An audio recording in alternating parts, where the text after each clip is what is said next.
Hey, this is Jeremy. Just wanted to hop on before the episode started with a few announcements. We really want to hear from you, and perhaps the best way to do that, we actually have a subreddit now. It's just r/Polyphonic Press, and I'll leave a link to it in the show notes. But it's always been my dream to have a community where we can all get together and talk about the albums that we review and just music in general. So if you want to join the community and start the community, really, because it's quite small right now, it's just r/Polyphonic Press. And you can always help out the show in various ways. You can check out our Patreon and get these episodes the day before that they go live, and leave a rating and a review on Apple Music or Spotify or wherever you're listening. Those are great ways to get in touch with us as well. That's it. I just wanted to say that. And now on to the episode. Thank you.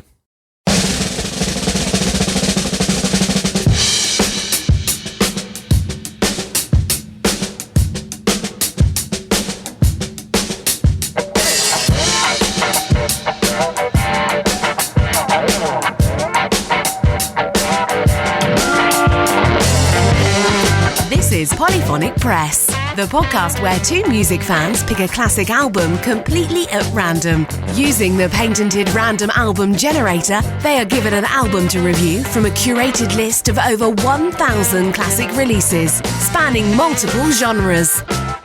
And now onto the show. Here are your hosts, Jeremy Boyd and John Van Dyke. All right, hey, welcome to Polyphonic Press. I'm Jeremy Boyd. And I'm John Van Dyke. And let's not waste any time. We've got the patented random album generator right in front of us here. So let's hit the button and see what album we're going to be listening to this week.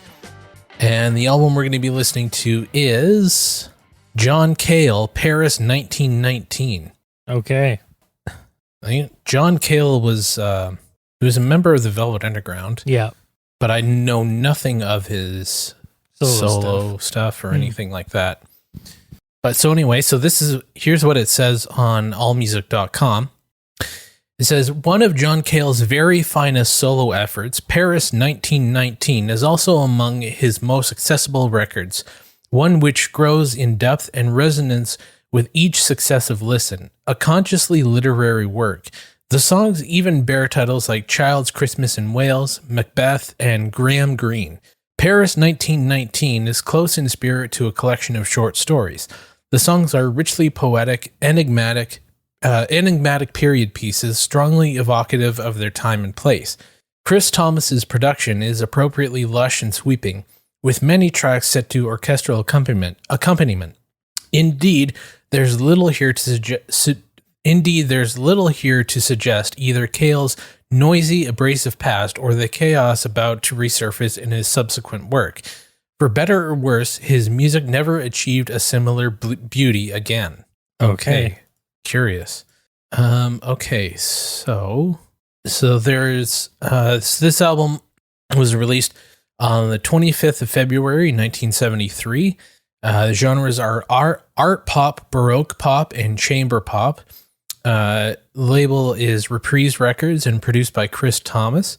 And it has 9 songs on the album, and it's split between side 1 and side 2. And what we like to do is we take a break after the first half of the first side of the album. So it starts off with Child's Christmas in Wales and ends, the first side ends with Macbeth. So we'll take a pause there if you're listening along, which we encourage you to do. And I've linked the album to both Spotify and Apple Music, so you can get it on your preferred streaming service. Okay, so here we go. Here's the first song on the album, Child's Christmas in Wales. Here we go.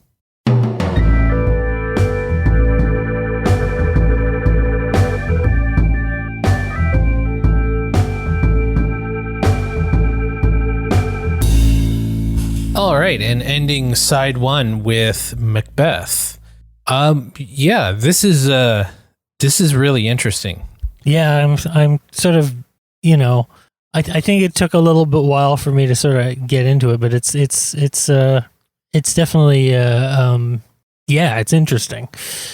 I noticed like little shades of, the endless plane of fortune reminds me a lot of Moody Blues.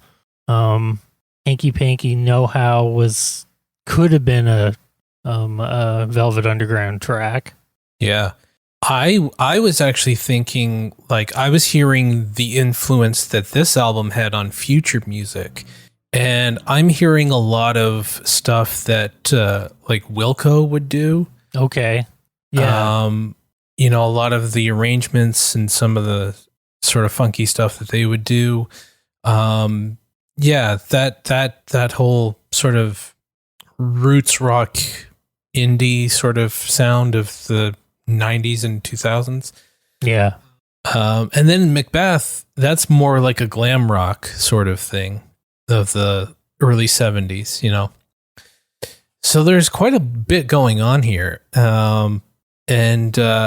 It's just but all the songs are really well written. Like sometimes it takes me a while to get into slower stuff. Like sometimes I have to get myself into the mood for it. But this right away kind of, I don't know what it was, if it was the production or the arrangements or I don't know what it was, but or maybe I'm just in the mood for it already. But I found it very easy to get into. Yeah, no, I do think that the songs are actually very quality. The production is pretty good. Sometimes I think his voice is a little bit an interesting. I would call it interesting. I mean, it's his voice, so he can't really help that too much. I would call it sort of an interesting choice on something like the song Macbeth. It's not the sort of singer I would have picked for the song, but again, it's his song, so he sang it. Yeah, I agree. Yeah. And it's cool too, because that like his voice, it does fit the other songs. But yeah, you're right, it does feel a little out of place on that song. The other thing that's cool about this album too is on electric guitar you have Lowell George. Oh, really? And on drums you have Richie Hayward, both from Little Feat. Yeah, that's really cool. And so yeah, they're the band. I don't know the other guys. Wilt, you might know them. Wilton Felder on bass and Chris Thomas on tambourine. But yeah, Lowell George and Richie Hayward are on guitar and drums. Which, if like Lowell George is a great songwriter and guitar player in his own right. I mean, I know. Yeah. Yes, I'm a big Little Feat fan. For sure. Yeah, I think, was it Andalusia that sort of reminded me a little bit of Emmett Rhodes, I think. Oh, okay. Yeah, I can hear that. Yeah. Yeah. Maybe it was sort of the production. I mean, obviously his voice sounds nothing like his, but other things about it did. And just, I don't know, some of the instrumentation and other things just reminded me of Emmett Rhodes for some reason. I thought that was kind of cool. And it's interesting too, because I don't know about, maybe I'm like sort of in a bubble, but when I think of like Velvet Underground, my mind immediately thinks of Lou Reed, and then you think, well, Lou Reed had a very successful solo career after that, and but it's cool because just getting a sense of the time that this was released, it almost universally got like high reviews, and it's so this is straight from Wikipedia. It says Paris 1919 was released to warm critical reception. Rolling Stone writer Stephen Holden deemed it a masterpiece and one of the most ambitious albums ever released under the name of pop. He found that the songwriting requires a great deal of listening in order for its full implications to be perceived. In in Let It Rock, Mick Gold said that Paris 1919 has more humanity and humor than anything I've previously associated with Cale. And Gold wrote that Cale loves style and chaos in equal quantities, and he's never married them better than on this album, and concluded that John Cale has succeeded in producing an album that is more accessible than his previous work without sacrificing his ability to evoke unvisited planets, and he has set his images in music that combines simplicity with subtle detail. Reviewing an import copy of Paris 1919 Sounds magazine, Martin Heyman noted that the songs were closer to rock music than classical music and described the record as a more satisfying collection than the last effort, calling it a brilliant and indispensable album. And I definitely agree with the previous review that said he's successful in producing an album that is more accessible without sacrificing his ability to like explore. And I totally agree with that. Like, it's easy to listen to, but it's not I don't know. It's Pablum. It's not Pablum. Exactly. It's still somewhat challenging, but it's not so challenging that you can't sit and listen to it. It's a nice balance. Yeah, exactly. Yeah. So I guess we will get into the second side of the album, and it starts with the title track, Paris 1919. So here we go. All right.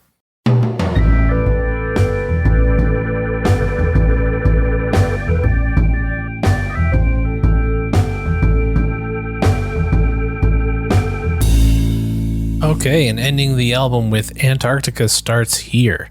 Yeah, I mean, the second side was more quality songs. I really liked the title track, Paris 1919, with just the strings. I thought that was really cool. Yeah. It was very Beatlesque, actually. It was, it sort of reminded me of a more upbeat Eleanor Rigby. Something like that. Yeah. It's definitely along those lines, or it could have been. It was one of those things that sort of led in. One of those. It sounds like something like a Beatles song, one of the Beatles songs that would have led into the psychedelic era or something. It was very very well written, and I love the way the melody was written, and the just the little quirks of the melody. Anyway, let's put it that way. Yeah. I agree. I mean, he has that thing that Joni Mitchell has, where she, like I was saying before, she has this way of fitting syllables into a melody in a very odd way, and he's kind of doing the same thing. And yeah, I mean, and then Graham Greene, that was a really good song. Yeah, I mean, there isn't. I honestly don't think there's a bad song on this album. No, I don't think so either. It is a really well written album. It's and everything kind of goes together too. I think Macbeth was the only one that really sort of stood apart, but even it doesn't exactly like. It can go on the album. It's fine. I mean, I like the song. I just. I just think it's the only one that sort of sits apart from the rest of the album. Yeah, I agree. And I think, should it have been left off the album? I don't think so. I think it's okay. I think it's okay on the album. It doesn't exactly fit, but nothing really does. Like nothing. There isn't anything that it's not a concept album. Same. Yeah, it's not a concept album. Yeah. Although the title might suggest it could be a concept album. Yes. But I don't think it really is. No, I don't think it is. I think he was definitely going for a certain sound because I know almost nothing about his solo work, but from what I can understand, the stuff that was before this one and after was a little more rock oriented. Probably. This was sort of an outlier in his discography. But I think I don't really know where I was going with that, but I think he's experimenting, and I think he's going for a certain sound on this one. Yeah, I think so too. Yeah. Yeah, it's a concept in sonic. It's a concept. Sonically, it's almost like a concept album, but thematically, it's not really. Every song is a standalone song. Yeah, no, and I mean, I don't quite know what else to say about it. I mean, I think what I will say is maybe like this is him, like, I don't know if Lou Reed might have had the more successful solo career.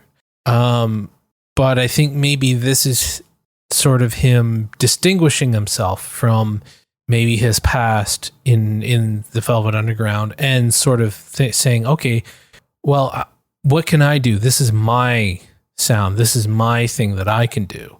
That might be what he was thinking going into it, but could be. And then he decided, well, I actually like to rock more. Yeah. Yeah. Yeah. It's still good. It's still a really good album, though. Oh yeah, absolutely. Yeah. So I guess that brings us to the question of, would you listen to this again? Yeah, I think I'd listen to this again. Yeah. Yeah, I would too, for sure. I think every song is well done, and yeah, I would absolutely listen to it again. So I guess we'll end the episode there. Thank you so much for listening. If you made it this far, we want to hear from you, whether you agree or disagree with our review of the album. And you can do that by going to the contact page of our website, polyphonicpress.com/contact. And while you're there, you can check out previous episodes and lots of cool stuff there. And if you feel inclined and you want to help out the show, you can always do that by going to our Patreon. It's patreon.com/polyphonicpress. You can get these episodes a day before they release to the public. And I think that just about does it. I'm Jeremy Boyd. I'm John Van Dyke. Take it easy.